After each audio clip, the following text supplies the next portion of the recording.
So if you're here new to Burke, what you're about to see is a typical math lesson at the Edmund Burke School. It's Pi Day, so we're going to celebrate the special number pi. And this year in particular, we're going to take a look at pi's presence in a very special equation. So let's take a look at it. It's called Euler's identity. Yeah. And how many of you have seen this identity before? Okay, some of the upper school students. This identity is especially elegant. It is considered, it's often been called the most beautiful equation in mathematics. It includes, of course, the number pi, and it's Pi Day. It's a great day to celebrate this identity. What's really beautiful about it is it has 4 other very special numbers that have a special role in mathematics. And we're going to look at those first. We've got E, which is the natural rate of How many of you have seen E in a math class here?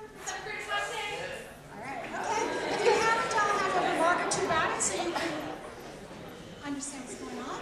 I is the imaginary number, and pi, of course, and then 1 and 0, which are our basic identities for multiplication and addition, and are your bread and butter numbers, really rely on those numbers. And what's amazing about Euler's formula is that they are all linked together in this identity.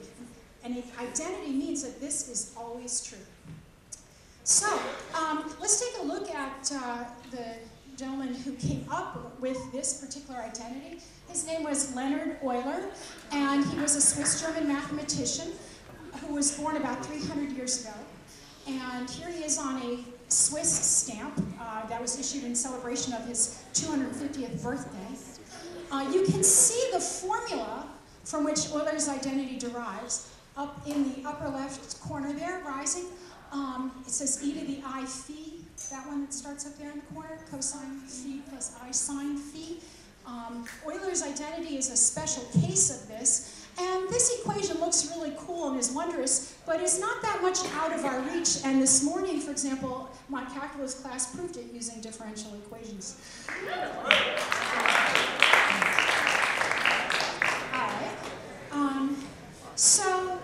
The first number that we're going to focus on in that identity is the great number pi. And here it is. You know pi because it shows up in 2 really profoundly important equations. The circumference of a circle and the area of a circle both include the number pi. And I put them in a text box, and then I felt awful about that, so I added some circles. But we've talked about pi over many years. We know pi is really incredible and special. Let's take a look at those other numbers. So another number that we want to focus on in Euler's identity is the number E, which is about 2.71828.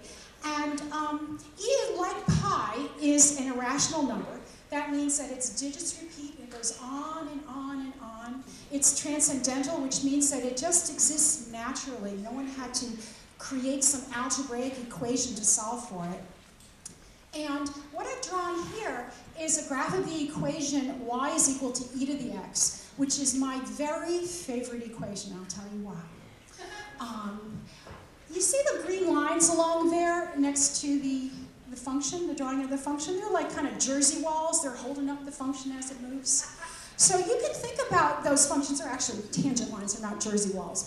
But when you look and see how steeply those green lines are changing, right? They start off kind of flat, but then they move up.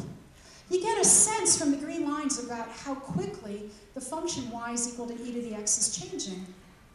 Okay, but here's what's incredibly cool. Take a look at the y coordinates. Let's run up to about 40 and eyeball over to the green tangent line. When y is 40, the green tangent line has a slope of 40. When y is 20, eyeball over, the slope is 20. Ooh. When y is e, which is about 2.71828 ... the slope is e. So, this makes me think of Mahatma Gandhi. Because Mahatma Gandhi challenged us to be the change we want to see in the world. E to the x already does that. The rate of change in e to the x is exactly what e to the x is. E to the x is completely identified with its change, and it develops its next path by consulting how much to change e to the x, same number. I love this function, the Mahatma Gandhi of functions. All right, let's take a look at another number that's in Euler's identity. That's number I. How many of you have worked with I again in this school? Okay. I gets to break the rules. You might have been told don't put a negative under a square root sign. That would be a very good plan if you're graphing in the real line. But I is the imaginary number. It's what happens if we take the square root of -1. People thought that that couldn't possibly be legit, so it was labeled the imaginary number. And people started using this around the year 1545. But I occurs quite naturally in nature. It's very important in equations involving electricity. So everyone thought, oh, this can't be, this is just imaginary, but Mother Nature was chugging along with it all the time. Another one of the 5 special numbers that shows up in Euler's equation. All right, so now we're going to go on to our bread and butter numbers, 1 and 0. So there's 1. Now, you might think that 1's not very glamorous.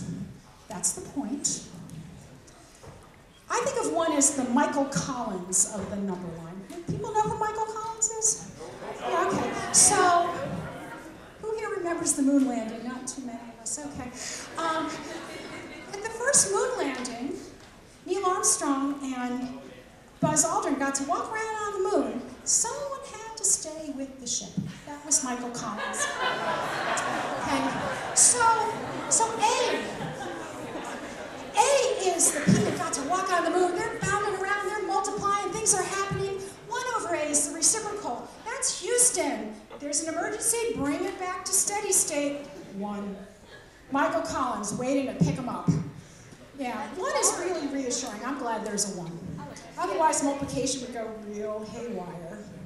Now, the last number we have to consider is 0. 0 is so special that a lot of folks figured that 0 just didn't exist. A lot of early number systems didn't have a number 0 because people thought, how could you count up to 0? How could you count nothing? How many people here right now are wearing a scarf?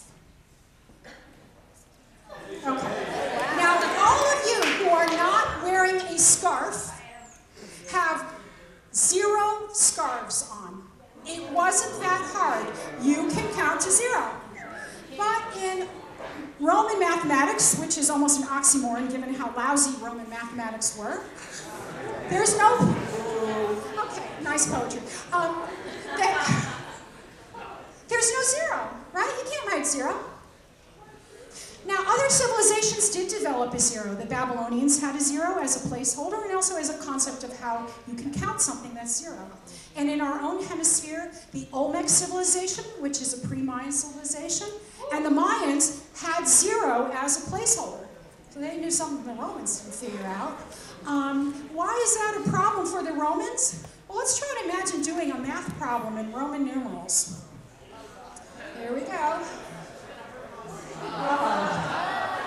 You can't even subtract in Roman numerals. What do you carry? Right?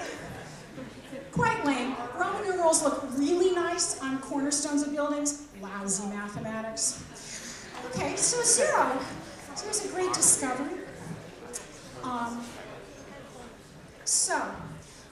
All of those 5 numbers are part of Euler's identity. Each one is incredibly important for the development of mathematics, and they are all related as an identity all the time, always equal to this last number 0. So